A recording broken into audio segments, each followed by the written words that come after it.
یو کس وایي چې زمونږ کپنی ده، مونږ په هغې کې د جمع سره مونځ کوو او مونږ د مونځ دپاره یو کمره منتخب کړې ده، زمونږ اجر خو به ضایع کېږي نه.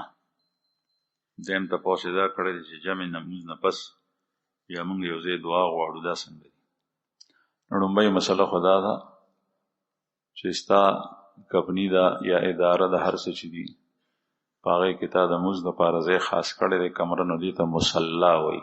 مسجد ورته نه وایي د عربۍ په اصطلاح کې. مصلا نماز پڑھنے کی جگہ، د مونځ کولو ځای. جماعت نه دی، د جماعت احکام نه دي. نو کوم اجر چې په جماعت کې په مونځ کې دی هغه اجر نه حاصلېږي، لیکن د جمع اجر شته، د مونځ اجر شته. یو سړی مونځ نه کوي نو د هغې په ځای تاسو ډېر ښه کار کوئ چې خپل مونځ کوئ، د الله فریضه ادا کوئ. یا یو سړی مونځ کوي ځان ته کوي، تاسو جمع سره کوئ نو ډېر ښه کوئ، دغسې کوئ، خو د جماعت اجر پکې نشته دی. او که چېرې جماعت ته تلو سره تاسو نه مونځ پاتې کېږي نو بیا دا صورت ټیک دی، د نه کولو نه بهتر دی. دویم چې دعا غوښتل دي نو دعا لازم ګرځول نه دي په کار په جمع باندې غوښتل. که لازم یې نه ګرځې او دغسې چا وغوښته نو خیر. یو کس وایي چې زما یو خورزه ده، د هغې اولاد نشته دی او هغه زما نه ماشوم غواړي او زما ماشوم تر اوسه پورې لا شوی نه دی، نو آیا شریعت د دې اجازت ورکوي؟ نو د هغې هم نه دی شوی او ستا هم نه دی شوی. دا نه څه شی غواړي؟ دا خو داسې لکه په هوا کې یو سړی وایي په هوا کې که مرغۍ تېره شوه او هغه ما وویشته نو ما په تا خرڅه کړې ده. نو داسې نه. دویمه دا ده چې ستا اولاد د هغې اولاد نه ګرځي، حقیقي بچی د هغې نه ګرځي، هغه پردی دی، صرف د هغې وراره کېږي. دا چې خورزه دی دا نو رشته یې ورسره شته دی، لیکن حقیقي بچی کېږي نه. دا پردی دا نور چې څومره احکام دي هغه باندې لاګو کېږي. په میراث کې برخه هم نشته. په میراث کې د هغه چا برخه ده چې کوم حقیقي وارث دی.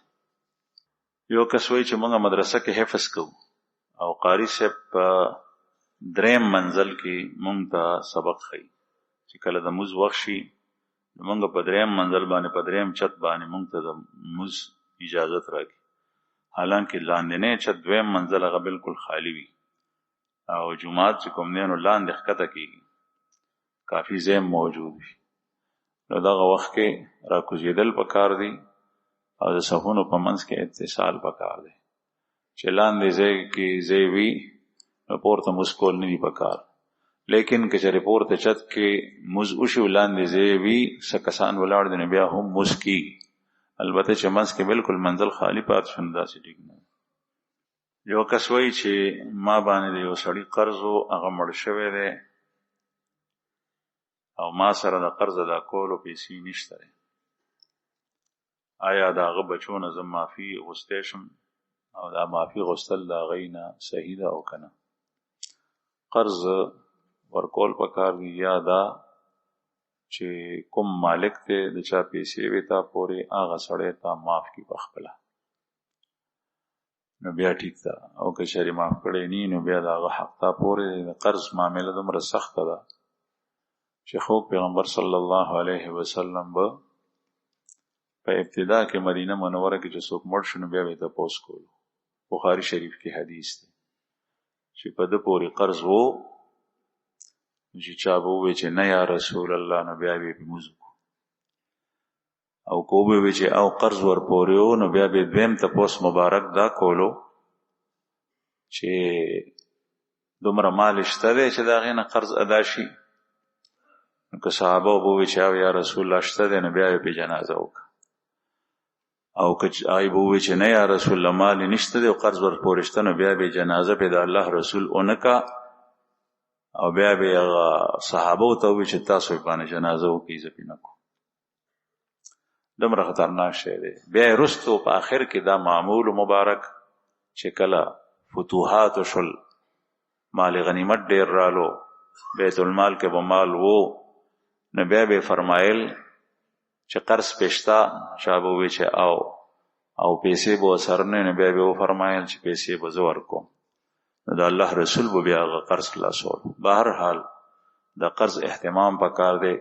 که ستا څومره وس کېږي نه د هغې میت او د هغې مړي وارثانو ته یې ورسو او که چېرې هیڅ صورت نه وي نو بیا معافي ترې نه وغواړه که معافي کړي نو ټیک. یو کس تپوس کړی دی چې یو سړی په جومات کې دی او د اذان په وخت کې بل جومات ته بغیر لاړ شي نو دا څنګه دي دا وتل؟ کوم جومات کې چې سړی وي او په هغه جومات کې اذان وشي بل جومات کې نه، په هغه جومات کې چې اذان وشي بیا دته وتل نه دي پکار، په هغه جومات کې بیا مونځ کول پکار دي. د عذر د وجې نه تلی شي. عذر دا دی چې یو سړي ته مثلا د بولو تقاضا ده او دی وایي زه اودس کوم بیا راځم، دا عذر دی تلی شي بیا دې راشي. عذر دا دی چې دا امام دی په بل جومات کې او دی وایي چې هلته ماته مونځ ورکول دي خلکو ته، نو دی هم وتی شي. عذر دا هم دی چې دی مؤذن دی په بل جومات کې اذان کوي نو بیا هم وتی شي. دغسې په دې عذر په وجه باندې تلی شي. بغیر د عذر نه که چېرې دغسې ځي نو داسې تلل نه دي پکار، بلکې دلته د دې موضوع کې د هغې نه پس دي. ابو هريره رضی الله عنه یو جومات ته دننه شو، اذان شوی او یو سړی د جومات نه بهر ووته، نو هغه سړي ته اشاره وکړه، ویې فرمیل اما هذا فقد عصى ابا القاسم صلی الله علیه وسلم. دې سړي د رسول الله صلی الله علیه وسلم د لارې خلاف ورزي وکړه، د هغې د طرز زندگی خلاف ورزي وکړه. یو کس وایي چې د مزي په خروج سره غسل واجبېږي او که اودس.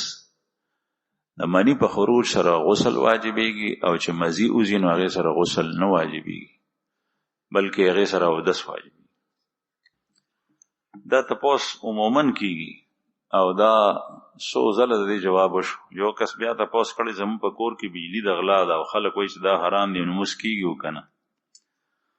نو که ستا مونځ وشو ستا سره د مونځ معامله هم هغه خدای کوي چې کوم ستا د حلال او د حرام مطالبه تانه کوي چې حلال کو حرام مه کوه، نو هغه ته وایي زما خو مونځ شوی دی دا حساب خدای سره کولی شي. حالانکه حرام چې حرام کې چې تا ته څوک وایي چې دا حرام دی نو بیا ته څنګه اختیار دی؟ د مونځ معامله جدا ده. مونځ بې اودسه نه کېږي چې اودس دې کړی دی نو مونځ وشو، لیکن د حرام او د حلال او معامله بیله ده، هغه بیل خیال ساتل پکار دی چې حلال کو حرام مه کوه. یو کس وایي چې یو سړی صاحب ترتیب دی او د ماسخوتن وتر پاتې شي او د سحر ورته په ړومبي رکعت کې پته ولګي چې ما خو وتر پریښي دي، نو دې سړي ته اوس څه کول پکار دي؟ اوس دغه وخت کې هغه مونځ پوره کول پکار دي. سحر مونځ شروع کړی دی، نیت یې تړلی دی جمع، نو هغه مونځ ماتول نه دي پکار، وتر بیا قضا دی. یو کس وایي چې حج او عمرې دوران کې د طواف او د سعی دپاره اودس شرط دی او که نه؟ د طواف دپاره اودس شرط دی او بغیر اودسه نور ائمه وایي چې نه کېږي طواف. البته امام ابو حنیفه رحمه الله فرمایي چې که د حج طواف چا بغیر اودسه وکړو نو دم پرې رالو او طواف یې شوی دی خو سره د دم د ټولو په نږدې باندې طواف دپاره اودس کول ضروري دي او د سعی دپاره اودس کول ضروري نه دي، هغه بغیر اودس هم کولی شي. یو کس وایي چې زه د شمیر په لحاظ سره درود شریف ویم، مثلا 2000 درود ابراهیمي فضیلت ډیر دی، نو که چېرې زه هغه ویم نو په هغې وخت ډېر لږ وي، چې بل یو درود شریف وړوکی ویم نو هغه په لږ وخت کې 2000 زما پوره کېږي، نو زه څه وکړم؟ جواب یې دا دی چې دا 2000 خو ته نه د الله جل شانه ویلي دي چې په دې کې خاص فضیلت دی، نه رسول الله صلی الله علیه وسلم ویلي. نو چې کله دا نه دي کوم څیز چې په کوم عادت سره د هغې اجر او فضیلت ذکر شوی دی نو هغه په هغې عدد سره او شمیر سره حاصلېږي. لکه مثلا تسبیحات فاطمی، رسول الله صلی الله علیه وسلم فرمایي خپل لور بیبي ته او علي صاحب ته زوم ته یې دا وښول چې تاسو څه د دنیا معاملئ، نو چې څه وخت یې سملی نو دا وایي سبحان الله 3 ځله، الحمدلله 3 ځله، الله اکبر 4 ځله، او دغسې هس مونځ پسې د هغې د ویلو ذکر راځي. نو دا اوس د خاص شمیر سره تعلق دی، نو دا شی بغیر د شمیر نه حاصلي.